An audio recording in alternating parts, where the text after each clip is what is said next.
Okay, ma'am. Thank you.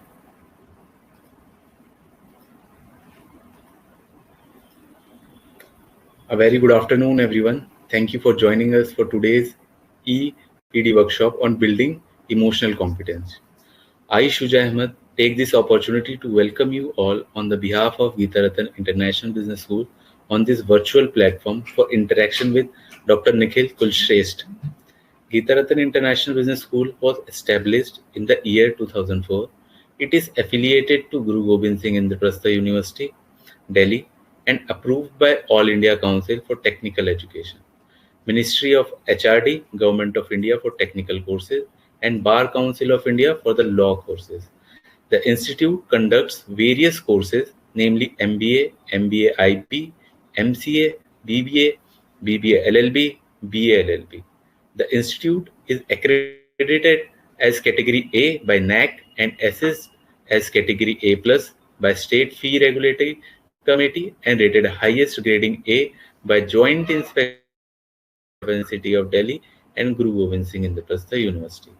The institute has been rated Grade A by Academic Audit Cell of Guru Gobind Singh Indraprastha University consecutively from past 7 years. Gibbs has also been rated number 2 twice consecutively by Times B School Survey 2019 and 2020. Emotional competence is a skill that really does not get the attention it deserves. In present day competitive environment, there is a renewed interest in managing people and building emotions to avoid the roadblocks which lead to frustration.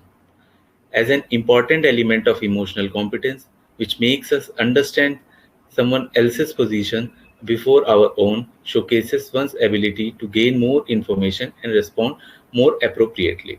Managing emotions is one of the biggest challenges we face. It probably gets the least amount of attention in management and productivity literature. Being aware of the emotions of oneself and others is the first step. Once we start to observe our interaction with that emotional overlay, we can become a lot more effective at dealing with ourselves and people we need to work with.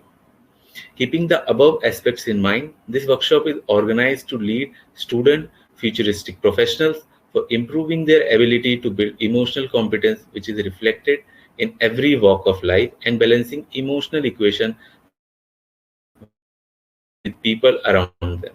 Gibbs is very delighted to organize this EPD workshop on building emotional competence and to discuss the topic we have with Dr. Nikhil Kulshrestha. Dr. Nikhil Kulshrestha is a PGDBM, HRD, and OB. He has also pursued his master in sociology and also doctorate in business management. A faculty in the area of OB, HR, he is also a certified trainer in transactional analysis and psychometric testing. He has a rich academic and professional experience of more than 25 years. He has been actively involved in training assignments with different corporate and academic bodies, government departments, PSUs, and NGOs. He is also actively involved in training of school principals, teachers training, and counseling the students of all streams on career and other professional aspects. Presently, he is serving as Professor, HR, and Dean Academics at Doon Public School, Dehradun. Now I request Dr. Nikhil Kulshrestha to take the session forward. Sir.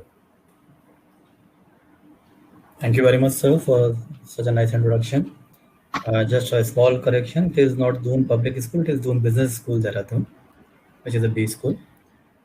So at the outset, I would like to thank GIBS team for having invited me here for this particular session. And I've been told that the audience is a mix of the students of different batches. See, when we listen to this word emotional competence, I'm sure all the students who are listening to me, maybe the first impression that came to your mind was that this is some typical hardcore topic of HR which is being discussed, right? But let me correct you right in the beginning that we are not discussing a hardcore HR topic. We are discussing a topic which is pertinent to your life, which is important in your career, and which is important in almost every decision that you're going to take in your life, right? For example, you must be having a team of the career development cell in your college or the placement cell in your college. They might be delivering a lot of sessions with you on communication, on leadership, on soft skills per se. And they also give a tone of topics of HR. But if you understand deeply, they are the topics which help you to build your CV. They are the topics which help you to appear for the interviews in a more confident way. They are the topics which help you to crack the interviews and get the job. Right? Similarly, emotional competence is a topic which actually helps you to build a part of your personality. And somebody who is emotionally competent, or somebody who is on the higher side in terms of emotional competence, definitely takes better decisions in life. I'm going to run through a small presentation. So my presentation is not lengthy. I don't believe in giving a lot of theoretical inputs.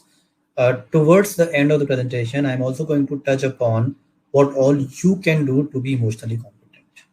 Because what happens is when these kind of sessions happen, a lot of the so-called gyan gets delivered, that EC is this, emotional competence is this, these are the theories, or this is the model or the framework.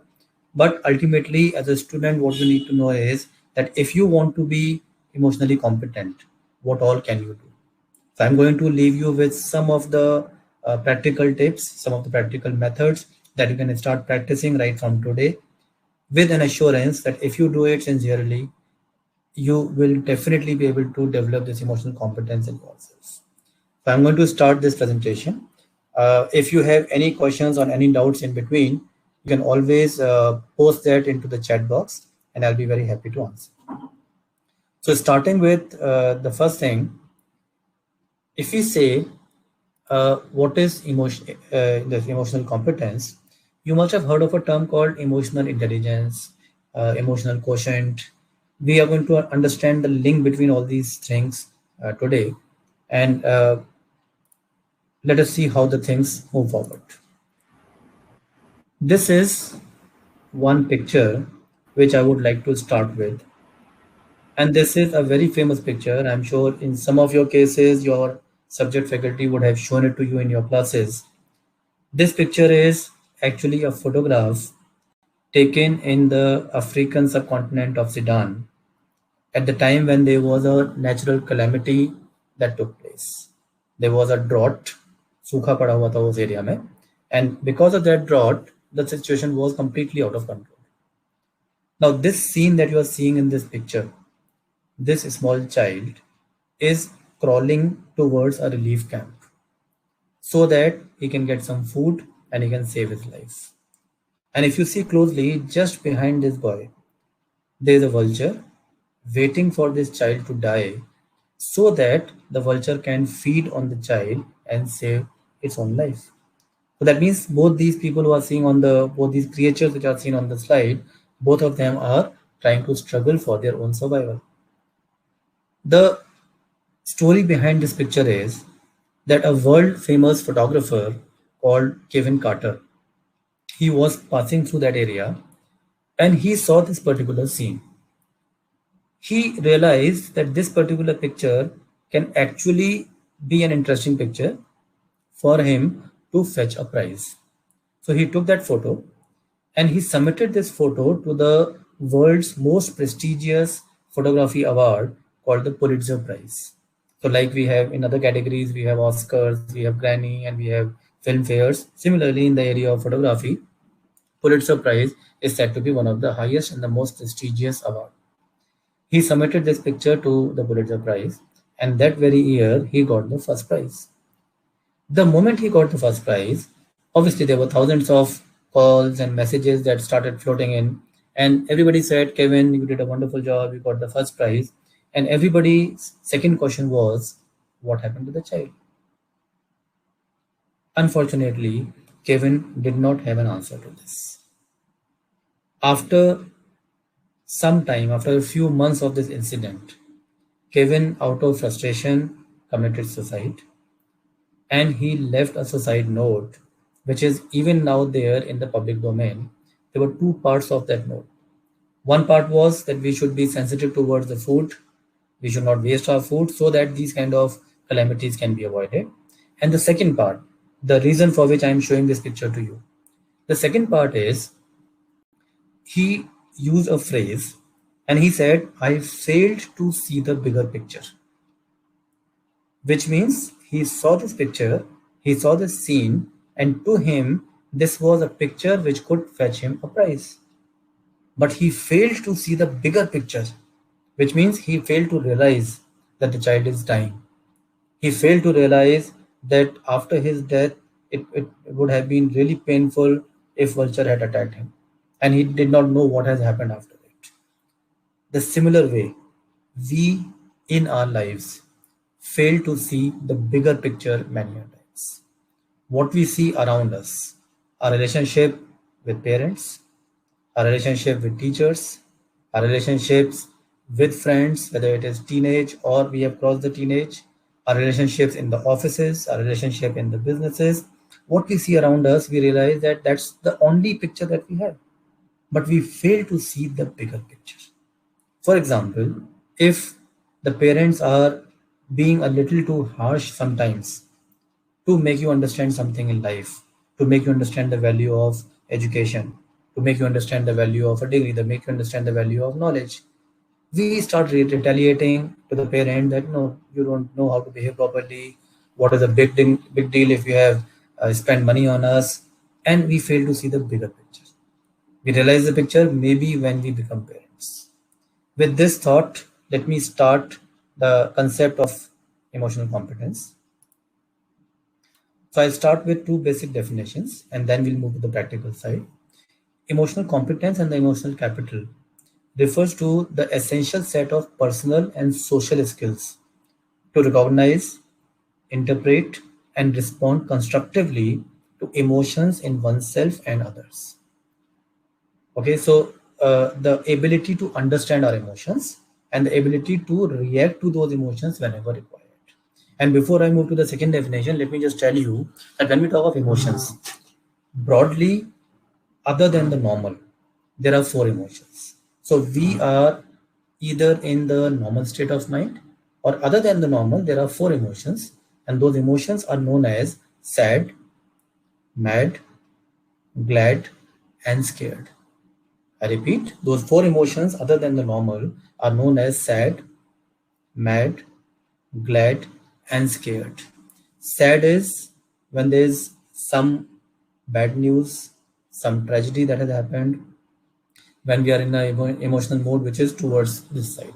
So sad is one of the emotions. Then the other one is the mad, which means angry in this case. When we say we're going mad by anger, or like in Hindi we say gusse se pagal hona. So that's the second emotion. Glad is the third one. So when you're extremely happy, when you have got a good news, when the things are going really great in your life, so that's the glad as an emotion. And scared is the fourth one, when you are afraid or frightened of something. Okay, if we win these emotions and if we don't allow these emotions to dominate us, the life becomes easy. But when the emotions start dominating us, the life becomes tough. Going to the second definition, the emotional competence describes the ability a person has to express his or her own emotions with complete freedom, and it is derived from emotional intelligence, which is the ability to identify emotions. Emotional competence is a way of skill which someone interacts constructively with other people. So this definition tries to compare emotional intelligence with emotional competence. If for a minute, let's forget this word emotional. When we say what is the meaning of intelligence and what is the meaning of competence, any subject, whether it is mathematics or English or communication or OB or HRM or any subject that you are studying, what is the meaning of intelligence is how much you know in a particular subject or how much you know in a particular area. Whereas competence is how much of that knowledge can you actually apply practically. Similarly, in the emotional competence case also, emotional intelligence means how much of understanding do you have, how much of knowledge do you have of different emotions that you experience or that you exercise. Whereas emotional competence means to what extent can you practically exploit those emotions? Can you put those emotions into a practical, constructive use?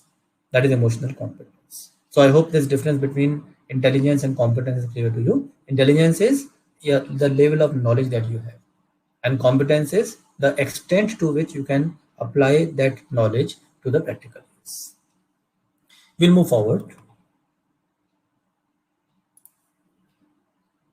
There are 8 emotional competence skills which are laid down by different theories. If you talk of emotional intelligence, there is a world famous philosopher who has contributed immensely well in this particular area, and that is Daniel Goleman. There are books of Daniel Goleman with the name of emotional intelligence. So if you want to understand the base concept, EI, emotional intelligence, you can refer to Daniel Goleman. There are books, there are videos, there are materials available in the public domain. And once you have understood the emotional intelligence part, then you move to the emotional competence according to the same person, Daniel Goleman. These are the 8 emotional competence skills. So we'll take them one by one. And the immediate next slide talks about how do we classify them into smaller categories. So the first skill is self-awareness. How much are you aware of yourself? Then comes the self-management. The difference between self-awareness and self-management is same as emotional intelligence and emotional competence. So self-awareness means how much are you aware of your skills, your strengths, your weaknesses, etc. Whereas self-management is by being aware of these things, how much can you manage yourself? How much can you work to the best of your capability and potential? That is self-management. The second part is social awareness. How much are you aware of the society and the social happenings around you? That is social awareness. You must have heard of a lot of students who are very intelligent, very bright. They are gold medalists. They are the top rank holders in the class. But when you ask them something about what is happening in their society, they're absolutely blank. That means some people call them bookworms. Some people call them that they're only stuck to the theoretical aspect. But whatever is happening to in the society, they have no interest whatsoever. They have no alignment in the knowledge of that particular thing. That is a lack of social awareness. There's a term called environmental sensitivity. We as professionals should be environmentally sensitive on what is happening around us. If I give you a pertinent example, if you ask somebody who is the topper of the class or who is very, very intelligent in a particular subject, and if you ask, do you know what is the number of COVID cases yesterday in India? Or what is happening to the second wave of COVID? This person will show you a blank face, as if he does not know what is COVID. He say, yes, kuch suna to hai, but I don't know what is it. Right? And that is the meaning of lack of social awareness. This person does not know what is happening in the society. Then comes the next one, which is the relationship skills. In the relationship skills, how well do you bond with different people around you? Starting with your family, which is the first institution, then your school or college, which becomes the second institution, which is the source of knowledge, which is the source of learning, then the organizations, and then society at large. So how do you develop the kind of relationships and bonding? This also depends on how somebody has treated you in terms of relationship. So people who are not very good at bonding, people who are not very good at gelling with people, maybe they have not been born and brought up the way it should have been done. Maybe they are deprived of some emotional part into it. Maybe they are deprived of the socialization part into it. And their personality is confined in that narrow area in which they don't realize the value of relationship with other people. Then comes the next one, which is a goal-directed behavior. The people who behave in a directed goal or towards a directed goal, they are the ones who are more organized. They are the ones who are more systematic, and they are the ones who utilize their time to the fullest. The next one is personal responsibility. Not only as a human being, not only as a member of society, but also as a member of the organization. So if you look at these skills, we are not asking you to become a good human being. We are not asking you to become a saint in the society. But what we are saying is use these skills so that you are better in getting a job. Use these skills so that you are better in sustaining and progressing in your job or the business, whatever the case may be. Then comes the second last point, which is decision making. If I explain technically the meaning of decision, it comes from the word deciso, in which D means to separate and sizo means to cut. तो deciso का मतलब होता है काट के अलग कर देना. So decision making actually means for a particular thing. If you have, for example, 5 options, the 4 options which are comparatively less suitable to you, you cut those decisions and you separate them. And whatever is left out, that becomes your decision. Okay, so after completing your graduation or post graduation from GIBS, if you have options like you can start a job, you can start a business, you can go back to your family business if you belong to a business family, or you can go for the higher education. Now, out of these decisions, whichever option do you feel is less suitable to you? So you pick the first one, say going for higher education. You don't want to do that. So वो decision आप काट के अलग कर देते हैं. You go for the second one, starting a business. You don't want to spend money. You cut the decision and you separate it. You take the third one, joining a family business, but you don't have a business family. So you cut that decision and you separate it. So what is left is starting a job. So that starting a job becomes your decision. So in decision, actually, we don't pick something. We reject the other alternatives, and what is left out becomes our decision. And the last point is optimistic thinking. What may come?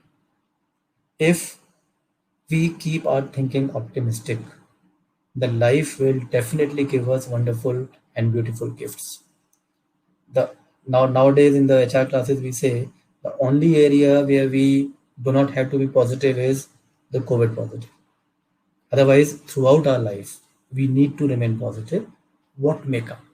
Every human being has problems. Every human being has tragedies. Every human being has challenges. There's nobody in the world who does not have financial issues. There's nobody who does not have health issues. It's not that we take it on ourselves कि ये सब मेरे साथ ही क्यों होता है. It is happening with everybody. And with those situations, how can I as an individual use this particular gift of life to the fullest? And that is the meaning of optimistic thinking. Otherwise, if you keep the thinking pessimistic, it does not work. I'll share a very small anecdote with you. There were 2 friends. One of the friend was acting like, if you can see me in the video, one of the friend was trying to act like this as if he's eating something by picking something from his palm. The other friend asked, "What are you doing?" He said, "Dekh nahi raha, chane kha raha hu." So there was nothing on his hand and he was just acting like this. He said, "Dekh nahi raha, chane kha raha hu." The other friend looked at it and said, कि अगर ऐसे ही खाना है तो काजू खाओ. So if you have to imagine on what the future is going to offer to us, why not think positive? Right? Tomorrow, after completing your courses from GIBS, you may get a beautiful job, or you may not get a good job. You may not get a job at all. There can be a serious medical problem at the family. There can be some tragedy at the family. But out of these options, if by looking at the option of tragedy, or by looking at the option of illness, or by looking at the option of not getting a job, if that makes you unhappy, why to think in that direction? And the best part is, if you start thinking in those negative directions, you also start developing tendency of moving towards it. So somebody who is thinking too much about accidents becomes accident prone. Somebody who is thinking too much about failures becomes a failure prone. Whereas somebody who is thinking too much about successes, too much about achieving, starts developing his journey towards that direction. So optimistic thinking is always a better option. I would say it's the only option in life to sustain a happy and successful life. If you just try and understand these things that we have studied in the previous slide into a diagrammatic form, if you see the x-axis and the y-axis, and I'm sure you all know how to read these kind of boxes. So the first is, at the top we have personal competence, and on the right hand side of that we have social competence. Similarly, on the x-axis we have awareness and actions. So let's look at the first box, which talks about self-awareness. In this box, this comes from personal competence from the top and awareness from the left. That means if you are aware of your own competence, कि आप क्या काम कर सकते हैं, क्या नहीं कर सकते, what are you capable of doing and what you're not capable of doing. Then this comes under something called self-awareness. You are aware of yourself, whether it is your subject areas, or it is your skills, or it is your hobbies or interest or talent. For example, if I ask you, if you are aware of whether you are good at maths or not, if you are aware of whether you have the administrative skills in management or not, if you are aware whether you are a good dancer or a bad dancer, if you are aware whether you are a good singer or a bad singer.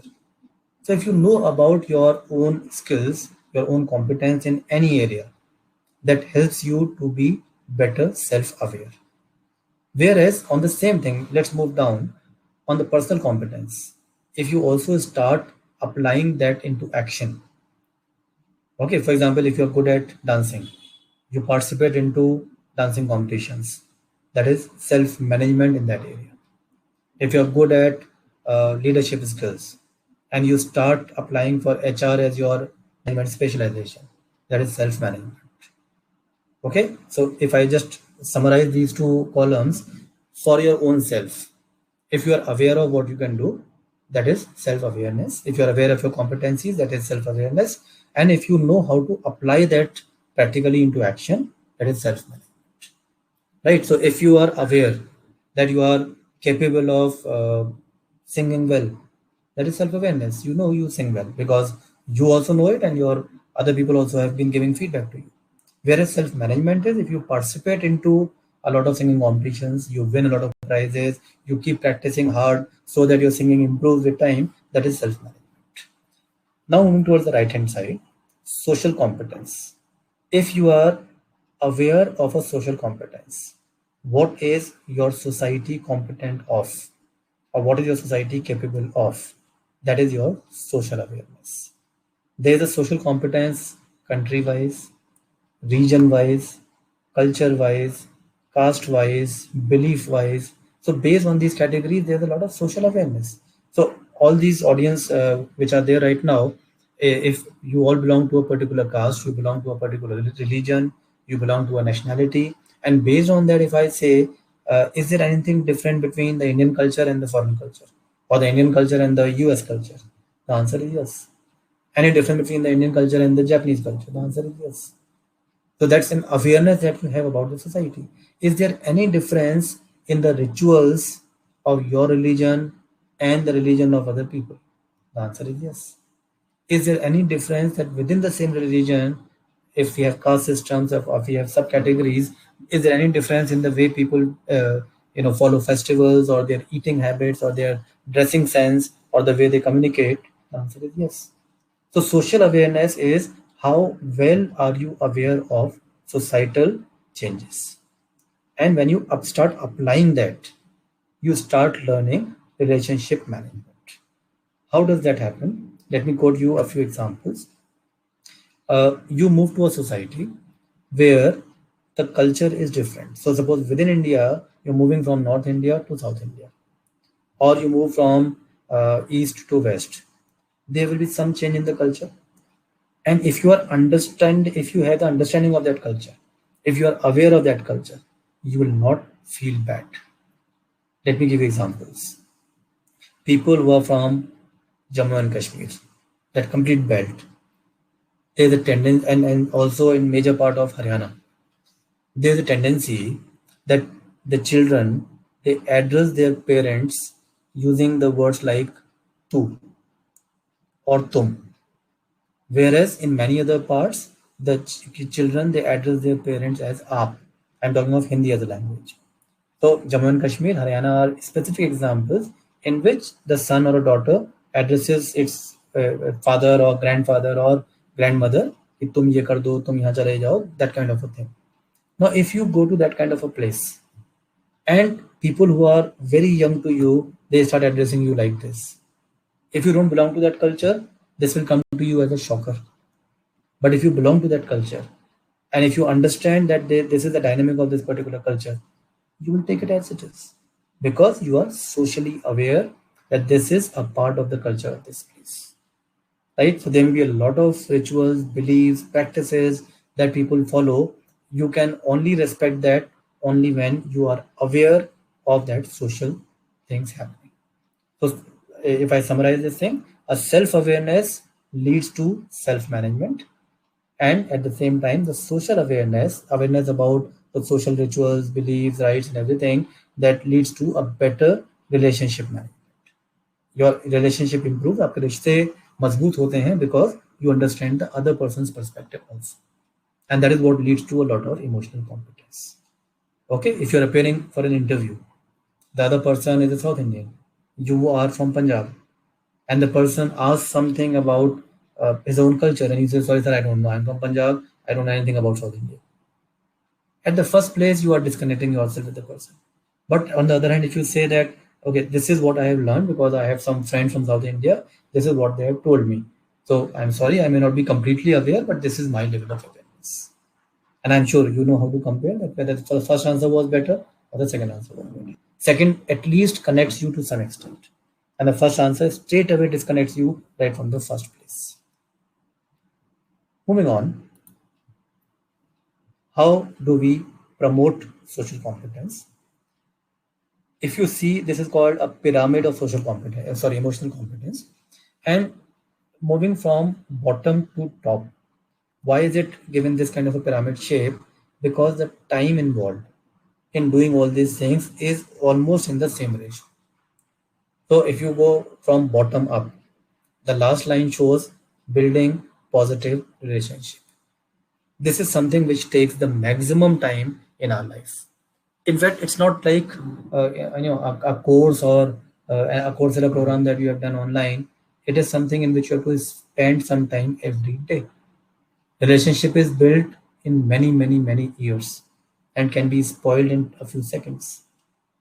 Okay, so the way you inherit what your parents are doing, what other members of society are doing, you may learn something from that, you may accept it, you may reject it, you may modify it, and that builds your own character on how do you want to build your relationship with people.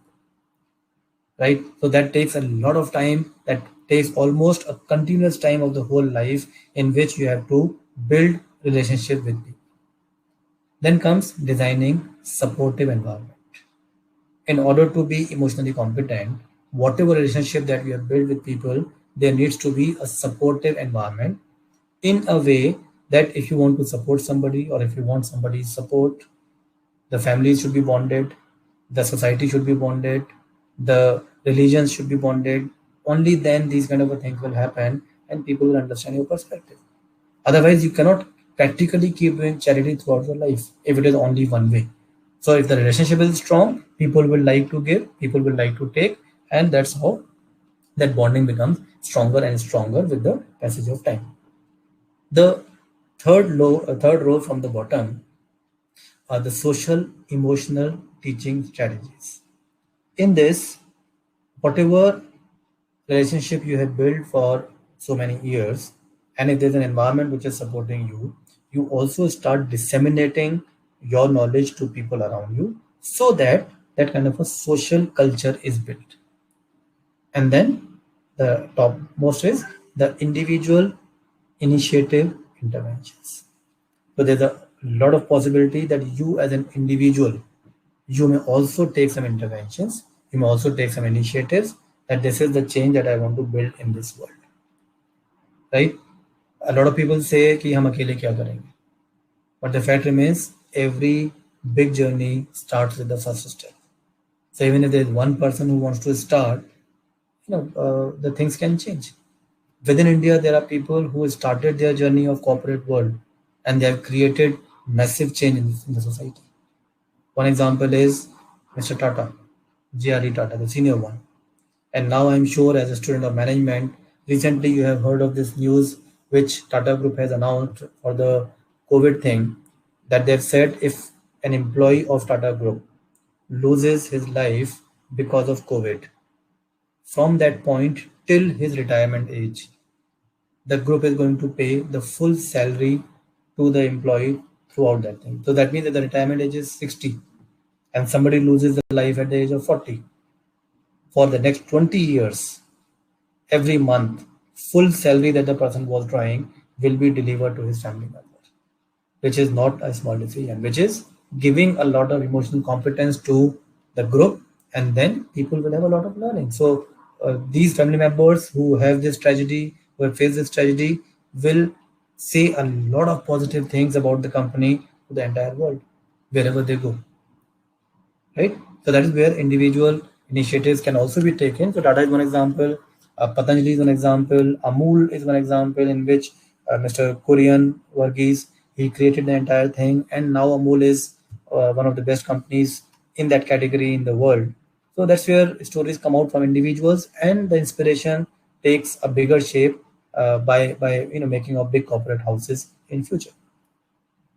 Now let me move to the last part of my presentation. And I would say, if you have understood the basics, if you have understood the fundamentals, this becomes the most important part of the presentation. How do we improve emotional competence?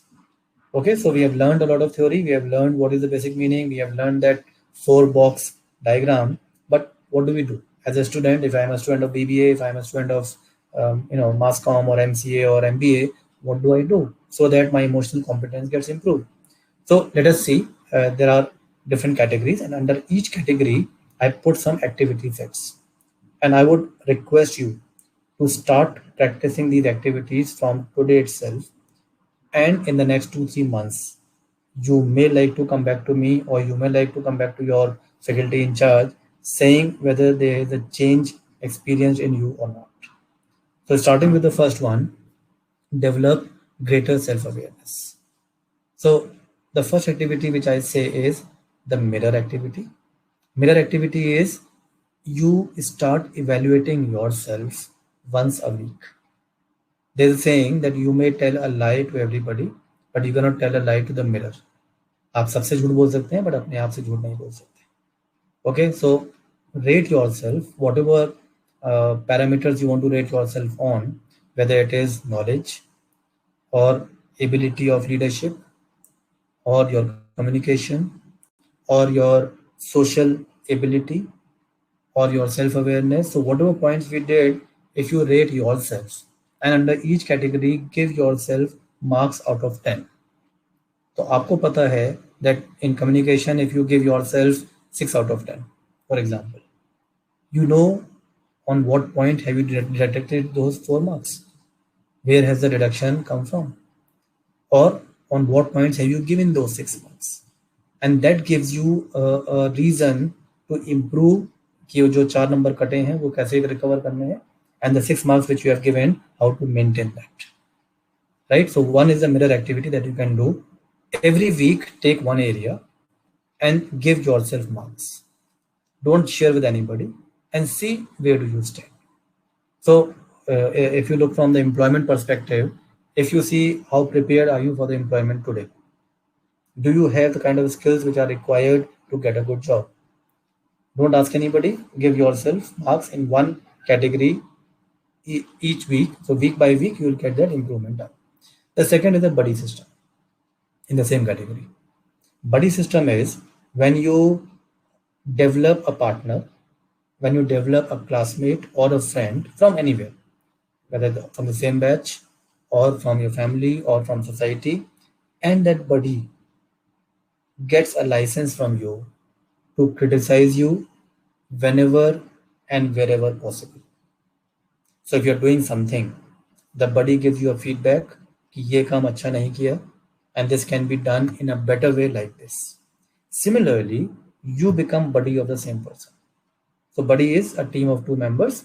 That person criticizes you, pinpoints your mistakes, tells you for improvement for almost everything that you do, and you do a similar thing for that buddy. So normally होता क्या है that when somebody starts criticizing us or commenting on us, we go into a defense mechanism. We say, no, we are not like this.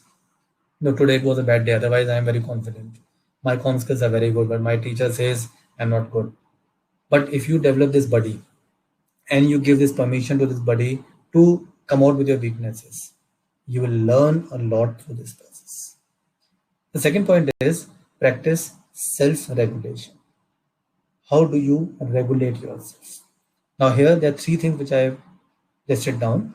Which kind of regulation are we talking about? One is the behavioral, second is the physical, and third is the mental. So how do you practice self-regulation? Behavioral self-regulation. Make a list of the words or phrases or the tone that you use in your language and you feel unintentionally you might have hurt somebody because of that. So the words that you have used, maybe the words have gone a little too harsh. Maybe you were very straight on giving feedback to somebody, and try and list two, three, four words to start with, which could have created a problem, which could have hurt the other person, which could have attacked the feelings of the other person. Make a list, and the moment you make that list, the moment you write it down on a piece of paper, you will realize कि आपको उन शब्दों का इस्तेमाल नहीं करना चाहिए था, right? So this is the way you can do that behavioral thing. Physical is in the bracket, you can see two words, which is fitness and health. So in the physical regulation, how do you keep yourself fit? How do you keep yourself healthy? I'm not talking of bodybuilding. I'm talking of your physical fitness. So when we say fitness, it mainly means your diet regulation. When you say healthy, are you into exercising or yoga or morning walk and evening walks? Whatever way you want to manage yourself, it is extremely important for you to be physically fit also, because the physical fitness leads to the third point, which is the mental fitness. Somebody who is not physically fit will have lethargy or casual attitude in the mind, and because of which the person will not be physically and mentally alert. If you're not active, you will not be able to contribute to the organization. You will not be able to work properly as a student or as an employee. And that will lead to a lot of failures, which will lead to frustrations and depressions and illness later on. The next point is cultivate your intrinsic motivation. I would recommend you never ever to kill your hobby. The hobby or the interest or the creativity that you have, whether you are a singer or you are an actor or you are a dancer or you like beatboxing or you like karate, throughout your life, please keep that maintained. I've seen a lot of people when they get their jobs, they say कि पहले हमें ये अच्छा लगता था but अब time नहीं मिलता. There's nothing called time ना मिलना. If you love doing something, extract time out of it, or because of that. For example, if you like playing table tennis or badminton or anything, even when you are 60 years of age, extract time. So maybe 2 games a day, 3 games a day, and then you will see the way you perform at your workplace will be different. I stay at a place called Dehradun. Dehradun is known for IMA, which is Indian Military Academy, which has produced a lot of defense personnel for the country. And the culture which I see in this city, when you get up and go on the road at even 5 o'clock in the morning or 4 o'clock in the morning, you'll find a lot of people cycling or jogging or exercising, and these people are of the age up to 80, 85, 90 years of age. So there's no age of fitness. There's no age in which you make an attempt to keep yourself physically fit. And I'm saying again, this physical fitness leads to a mental fitness, right? The next point is become more empathetic. Empathetic is whenever you take a decision, whenever you say something, try and put yourself in the shoes of the other person, right? Or the other way to measure empathy is कि जो behavior आप औरों के साथ कर रहे हैं, how would you feel if somebody else gives the same treatment to you? If the answer is you will feel okay, you can go ahead and make that behavior. But if the answer is that you will feel frustrated, you will feel depressed, you will feel irritating because of this, then you will have to control yourself and restrict that behavior for doing it on others, right? The second is humor. Put or insert a pinch of humor in your personality. Try to sort out difficult situations using humor.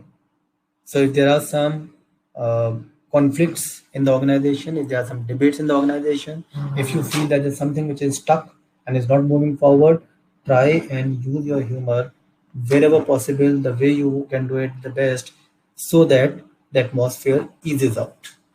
Whenever you use a humorous line, whenever you use a kind of humorous statement, what happens is, even if there's a heated argument, the temperature immediately comes down to normal.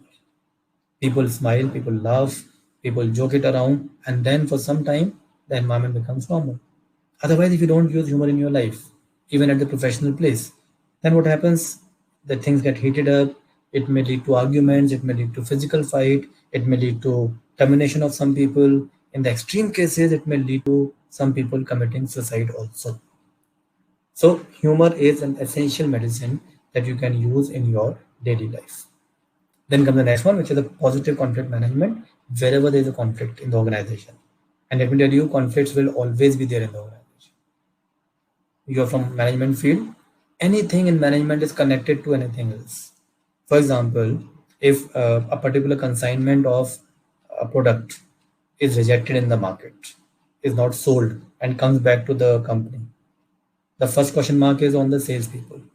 And if the question is asked why it is not sold, they will say the quality was bad. If they say why is the quality bad, they ask the quality control team, they say because the production was bad. You go to the production team, they will say because the raw material was bad. You go to the raw material team, they'll say because the procurement was not done in time. You go to the procurement team, they will say because the payment of the vendor was not released in time. So it's a cyclic thing. You go to finance team, they will say something else. So it's a cyclic thing, and because of which conflicts do happen in the organization. You as an individual have to realize that conflict is a package of your job. Handle it positively. Rather than creating further conflicts into it, try to sort out those conflicts with a positive mindset, because in every conflict, you cannot terminate the employees. In every conflict, you cannot leave the organization. So you will have to stay in the organization. Like we say in management, for every fight in the family, you cannot give divorce to your spouse. So learn to manage conflicts in a positive way.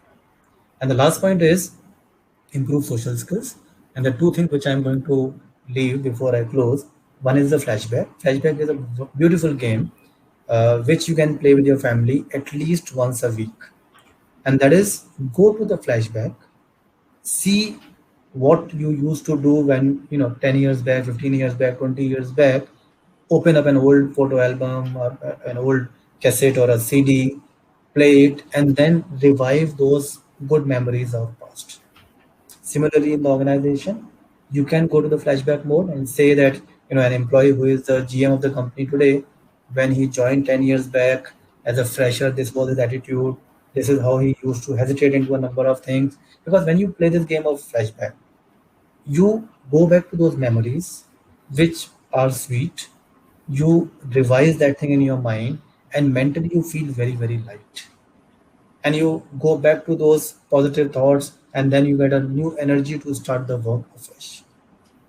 And the last point is family time. People say at least one meal should be done with the family. So whether it is the breakfast or the lunch or the dinner, at least one meal. Normally it is a dinner, because at the other times the family gets scattered for different reasons, for the jobs and the schools and everything. So at least dinner should be done with the family, in which you spend time talking about each other's life. So when you sit at the family for having dinner together, maybe you discuss about what did father do in the office. The father or mother discusses with you on what did you do in your school or college, and what is the future which is going to offer. And you discuss the issues, whether it is normal issues or humorous issues or serious issues, or even very important, concern based issues. That family time gives you a strength to understand relationship of each other, and that gives you the understanding of how bonding can be delivered at the workplace also. Okay, all these activities which I've listed down on this particular slide, you are not going to get them into books. You will not get them into the secondary sources on the internet media. This is out of experience, and let me assure you that you are going to get wonderful outcome if you start practicing it. Before closing, let me tell you, uh, you might have heard a lot of guest lectures, a lot of presentations, and sometimes as a student, what we feel is this is one of the many guest lectures that we do, हर हफ्ते हो जाता है, every second day we are invited for this kind of a session. This is not something on which you have to give an examination. This is not something on which there's an assignment due. This is something which is based on the success or the failure of your life. So I would request you to please take these. The concept part you may learn from anywhere, but at least this last thing which I am leaving you with, I'm sure, I do believe that the time which I've spent with you is going to affect at least some of you, and you are going to become an influencer of the other people, which will create that impact in life, and you will become emotionally competent in future. I wish you all the success in whatever endeavors you take up. For any kind of professional requirements, you can always reach out to me. Thank you so much. Now I open for question answers if you have any. Thank you very much, sir, for enlightening us with your words. Our participants have raised few questions. We would Okay. request you to acknowledge them. Okay. So, first question is from Sejal Anand. How Mhm. can we build a positive relationship in the pandemic period? Okay. So Cecil, that's a wonderful question.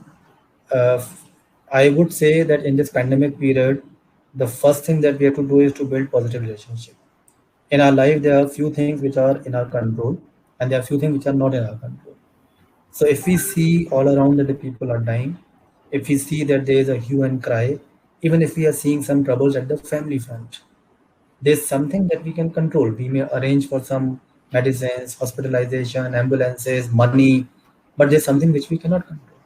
So even if somebody has experienced a tragedy, or even if somebody is experiencing those difficulties, this is the time where positivity and that positive relationship is required to be maintained, because mentally, if we keep people strong, there is a lot of scientific facts in which people don't give up mentally, and they like to they wish to live longer, and they come back after defeating the disease. But if the relationship is not positively maintained, people give up mentally, and even the medicines do not work in that case. So I would say this is the time in which positivity is required to be maintained. How means, if you have a value on relationship, what may come, even if somebody is no more with us, even if somebody is facing those difficulties, we will have to pay respect. And I started with the thing, we have to see the bigger picture.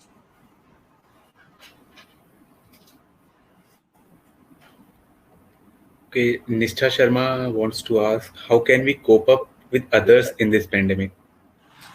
Nishtha, the question is a little wide. How can we cope up with others? So, who are these others that you are trying to talk about? But if I say cope up with your faculty members or colleagues or people at the workplace at GIBS, so coping up with others in this pandemic is, if you need to be very vocal in what you are feeling. Okay, so if there's something which is bothering you, if there's something which is creating a problem, if there's a financial constraint at the family front, if there's a medical constraint at the family front, if you are feeling suffocated, you will have to find out a shoulder where you can vent out your feelings, vent out your concerns, because anything which is kept inside is definitely going to become more poisonous and will come out in a very negative way in future. And similarly, if you feel that you are under control, and if you can extend the similar kind of a help to others, अगर आपको लगता है कि आपका कोई friend या relative इस तरह की requirement रखता है, and if you can support in counseling the person, that is where you can cope up with people in this kind of a pandemic. Rishabh Romal wants to ask how to manage those emotions which are not in our control, like depression. Okay, so Rishabh, first of all, I would not agree that the depression is not in our control. If we control our emotions in time, if we control our situations in time, we would not lead to depression, right? So depression is the ultimate situation, and depression, first of all, is a medical term. So when we feel disturbed, when we feel emotionally out of control, that is not depression. Depression is a medical term, which doctors have to diagnose whether we are depressed or not.